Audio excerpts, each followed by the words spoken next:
এগুলো হচ্ছে বিশ্বনবীর অভ্যাস, আচরণ। বিশ্বনবী ধীরস্থির ভাবে কথা বলতেন, তাড়াহুড়ো করতেন না।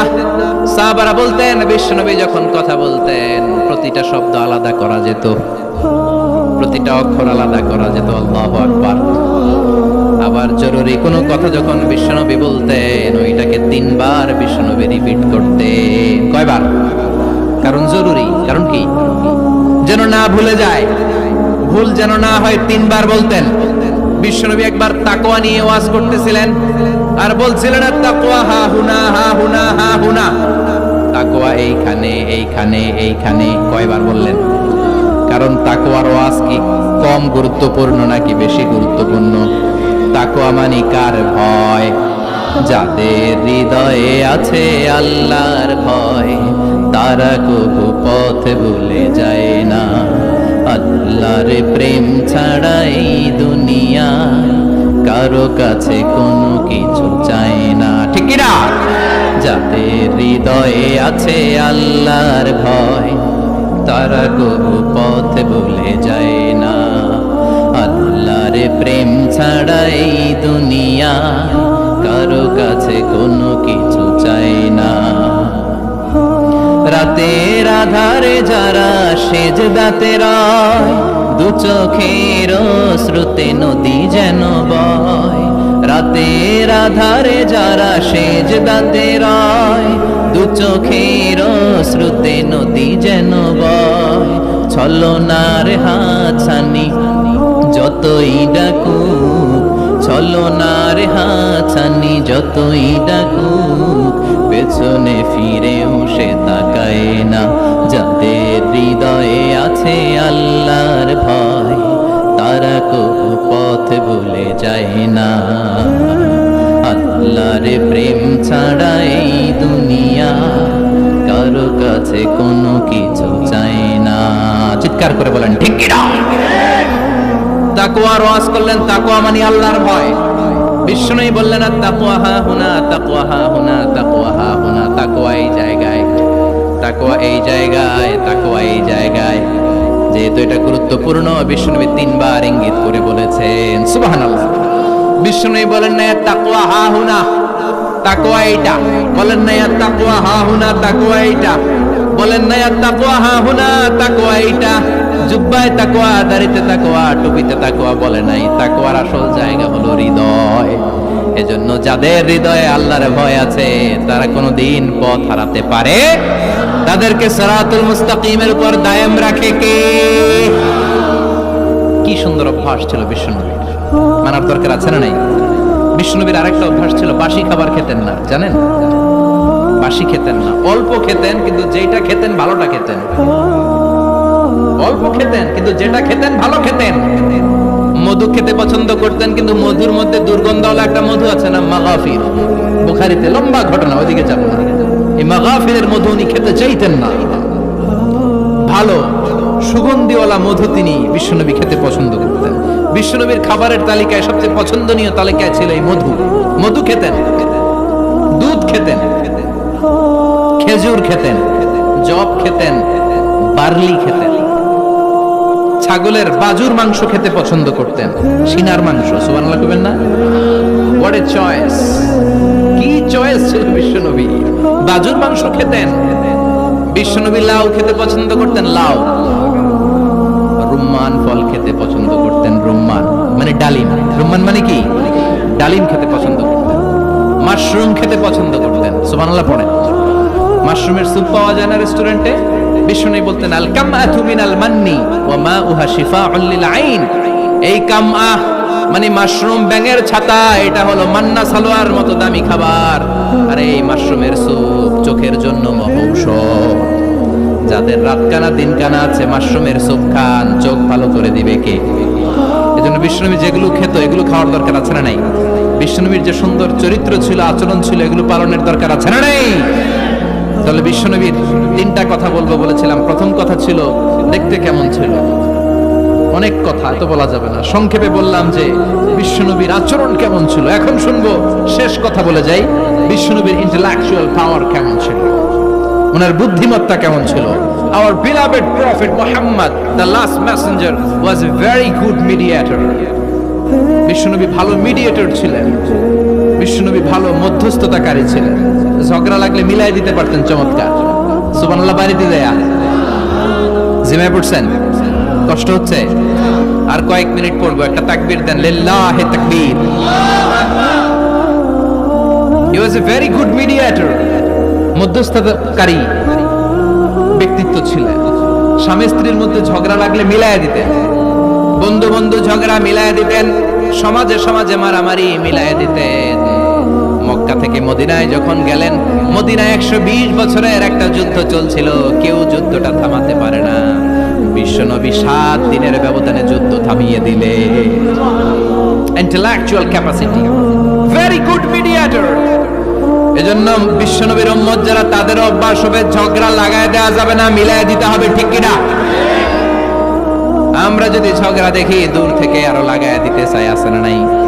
কোম্পানিগঞ্জ বাজারে ঝগড়া, কয় লাগুক, কারো লাগুক, ধরবি না, থামাবি না, দূর থেকে মজা দেখি, মজাই লাগে, এরকম ডাকাইত আছে না নাই?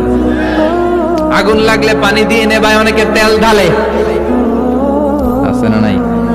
কি করবেন? মিলিয়ে দিবেন, আপনার মর্যাদা বাড়িয়ে দিবে কে?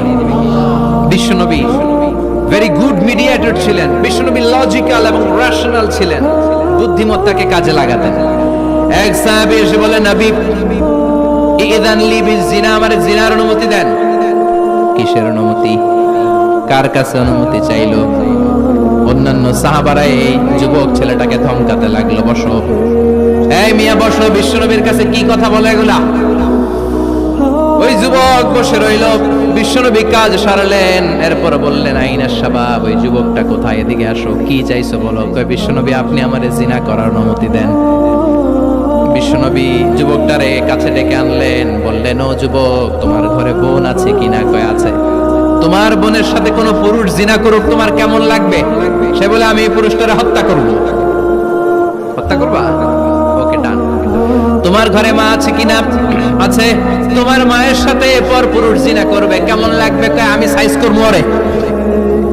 তোমার ঘরে স্ত্রী আছে কিনা? আছে। তোমার স্ত্রীর সাথে যদি কেউ জিনা করে কেমন লাগবে? বলে, আমি তারে ছাড়বো না।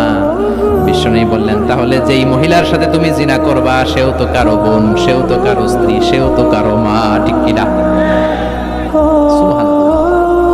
What an intellectual capacity. যুবক বলে, তাই তো, এভাবে তো ভাবি নাই।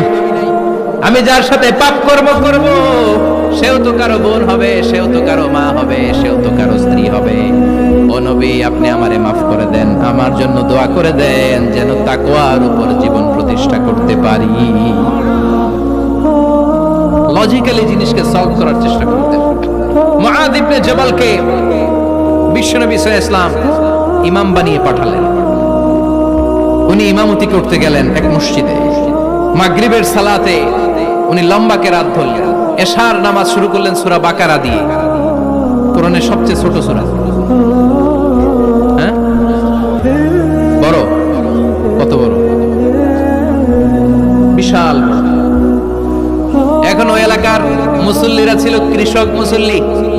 এক কৃষক মুসল্লি সাহাবী নামাজের পেছনে দাঁড়ালেন, দেখলেন বাকারা দিয়ে ধরছে, কেরাত শেষ হয় না, আর দাঁড়িয়ে থাকতে পারে না, পায়ে ব্যথা করে, পিঠে ব্যথা করে।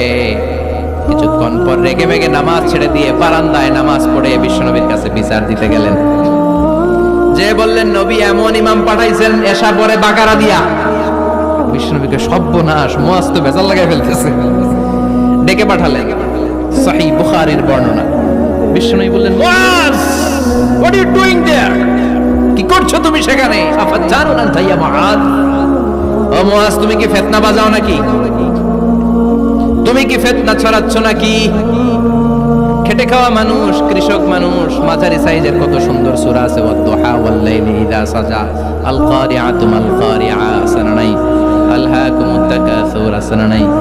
এগুলো দিয়ে না পড়ে বড় বড় সূরা ধরলা কেন্দ্রে। মুআয, আফাতানুন আনতা ইয়া মুআয, তোমারে কি আমি অ্যাপয়েন্টমেন্ট দিছি তুমি ফিতনা বাজাবা? খবরদার মুআয। ইয়াসসিরু ওয়ালা তুআসসিরু, ইসলামকে মানুষের কাছে সহজ করে উপস্থাপন করবা। বাশশিরু ওয়ালা তুনাফিরু, ইসলামকে এমন ভাবে উপস্থাপন করবা না যে তোমার কথা শুনে মানুষ দিন থেকে ভেগে ভেগে যায়। তাহলে এই দায়ভার ইসলামের নয়, এই দায়ভার বর্তমানে তোমার কাঁধের উপর। চিৎকার করে বলেন ঠিক কিনা? আমাদের মধ্যে অনেকে ইসলামকে অনেক কঠিন করে ফেলে, মানুষকে আশার বাণী শোনায় না। কই এমনে না পড়লে আপনার বাদ, আপনি বেদাত করছেন, আপনি শিরক করছেন, আপনার কিচ্ছু হবে না। যারে বলে কিচ্ছু হবে না, সে বলে আমার যেহেতু কিচ্ছু হবে না, তোর কথা শোনার আমার দরকার নাই।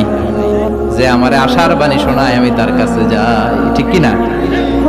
এজন্য সহিহ ইসলাম আপনি প্রচার করবেন, but your approach should be very flexible.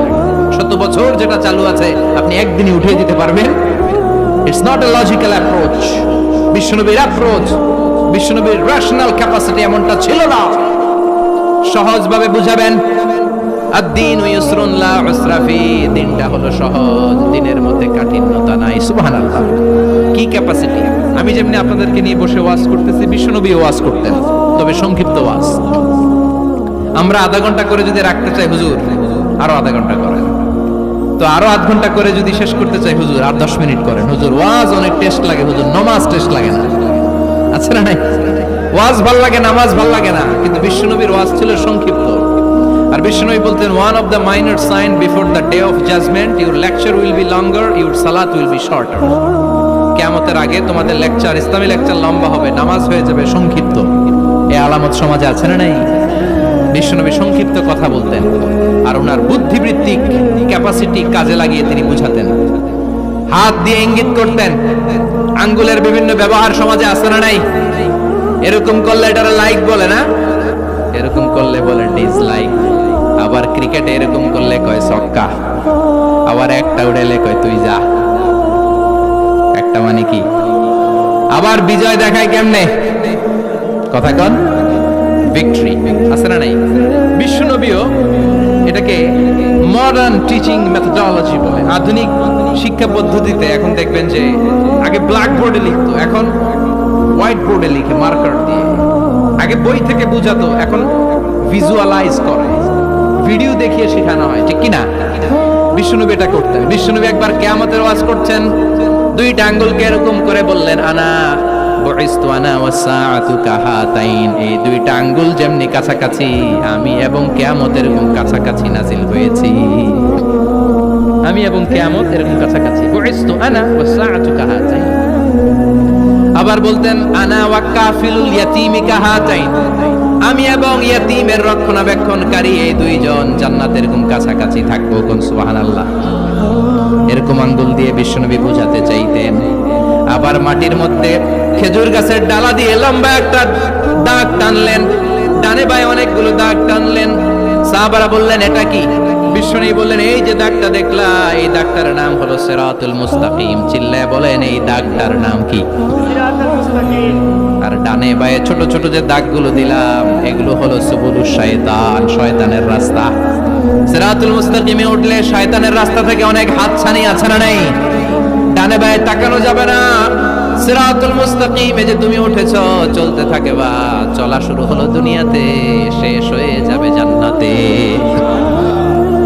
বিশ্বনবী মাঝে মাঝে বোঝানোর জন্য প্রশ্ন করতেন, কারণ প্রশ্ন ছুড়ে দিলে মানুষের মধ্যে জানার আগ্রহ বাড়ে না কমে? কথা বলেন। আমি যদি একটা প্রশ্ন করি আর বললাম উত্তর দেন, কেউ পারতেছে না, একটু ঠেকা ঠেকা ভাব, ঠেকে যাচ্ছেন, তখন হুট করে উত্তরটা বললে এটার জীবনে ভুলবেন না, ভুলবেন? কারণ ওই যে ঠেকছেন, শিখছো কোথায়? ঠেকছি যে তাই, ঠিক কিনা? বিশ্বনবী প্রশ্ন করতেন। বিশ্বনবীর এই প্রশ্নটা বলে শেষ করছি। বিশ্বনবী সাহাবাদের মাঝখানে ওয়াজ করতেছেন আর বলতেছেন, ইন্না মিনাশ শাজারি শাজারা লা ইয়াসকুতু ওয়ারাকুহা মাসালুহু কামাসালিল মুসলিম। বললেন, আমাদের এই ভূখণ্ডে আমার একটা গাছ আছে, যেই গাছের পাতা ঝরে না, এই গাছের দৃষ্টান্ত মুমিনের দৃষ্টান্তের মতো। বলো তো গাছটা কি? কে জানো? কেউ কথা কয় না। কি গাছ? কি গাছ? কেউ কথা কয় না, কেউ বলতে পারে না। কেউ বলে শাজারাতুল বাওয়াদি, ওই ক্যাকটাস গাছ, পাহাড়ি গাছ, ওই গাছ, সেই গাছ, কেউ বলতে পারে না। বিশ্বনবী বললেন, কেউ পারো নাই? সঠিকটা শুনে নাও, ইন্নাহা নাখলা, এটা খেজুর গাছ। সুবহানাল্লাহ পড়েন। সাহাবীরা ভাবছে এটা তো ঘরের পাশে আছে, এটা মনে কয় নাই। সব ঘরের চিপায়, আরব দেশে খেজুর গাছ, সাহাবারা ভাবছে এটা তো ঘরের গাছ, এটা মনে হয় জিজ্ঞেস করে না, এজন্য দূরে দূরে চিন্তা করছে কোন সুবহানাল্লাহ। সব সাহাবীরা বাড়িতে ফিরে গেলেন। ওমরে ফারুক ওনার ছেলে আব্দুল্লাহ ইবনে ওমরও গেল। আব্দুল্লাহ বলে, আব্বা, বিষ্ণুনবী যে জিজ্ঞেস করেছিল বলো তো কোন গাছের পাতা ঝরে না, যেই গাছের দৃষ্টান্ত মুমিনের দৃষ্টান্তের মতো, আপনারা কেউ পারেন নাই, আমি কিন্তু জানতাম এটা খেজুর গাছ। ওমরে ফারুক বললেন, বেটা কইলি না কেন? কইতে পারলে নবীর সামনে আমার কলিজাটা এত বড় হয়ে যেত।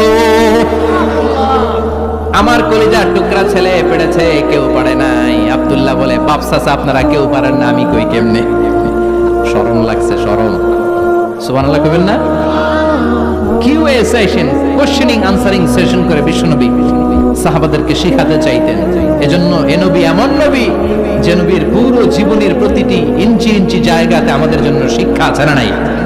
এই শিক্ষাগুলো গ্রহণ করতে রাজি আছেন তো? যা শুনলাম আমল করতে রাজি আছেন তো? বিশ্বনবীর জীবনী গ্রন্থ বেশি বেশি স্টাডি করতে রাজি আছেন ইনশাআল্লাহ? দু চারজন কইছে খালি। সবাই রাজি আছেন তো ইনশাআল্লাহ? যাদের ঘরে বিশ্বনবীর কোনো জীবনী নাই, বাংলা অনেক জীবনী গ্রন্থ পাওয়া যায়। কোম্পানিগঞ্জের ইসলামী যে লাইব্রেরিগুলো আছে সেখান থেকে বিশ্বনবীর জীবনী গ্রন্থ কালেক্ট করে পড়বেন। বিশ্বনবীর জীবনী হচ্ছে আমাদের জন্য মডেল, ঠিক কি না? এবং এই মডেল অনুযায়ী যদি আমাদের জীবনকে আমরা সাজাতে পারি, জান্নাতের দুয়ারগুলো আমাদের জন্য খোলা রাখবে কে? আল্লাহ আমাদের সবাইকে কথাগুলো বুঝার ও আমল করার তৌফিক দান করুক, আমরা পড়ি আমিন। কেউ উঠবেন না। যতগুলো কথা বলেছি কোরআন সুন্নাহর আলোকে বলেছি, বানিয়ে কিছু বলি নাই। তারপরেও আমার মনের অজান্তে কোনো মিস ইনফরমেশন যদি আমার মুখ ফসকে বেরিয়ে যায়, সেগুলো যেন আল্লাহ তাআলা আপনাদের স্মৃতিপট থেকে মুছে দেয়, আমরা পড়ি আমিন। সত্য, সুন্দর, কল্যাণকর, হকের পক্ষে যা বললাম তার সবটুকুন আল্লাহ তাআলা প্রথমে আমাকে এবং আপনাদের সবাইকে আমলের তৌফিক দান করে, আমরা পড়ি আমিন। আপনারা সবাই ভালো থাকবেন, সুস্থ থাকবেন, সুন্দর থাকবেন, কোরআনের সাথে থাকবেন। সুবহানাকাল্লাহুম্মা ওয়া বিহামদিকা আশহাদু আল্লা ইলাহা ইল্লা আনতা আস্তাগফিরুকা ওয়া আতুবু ইলাইক।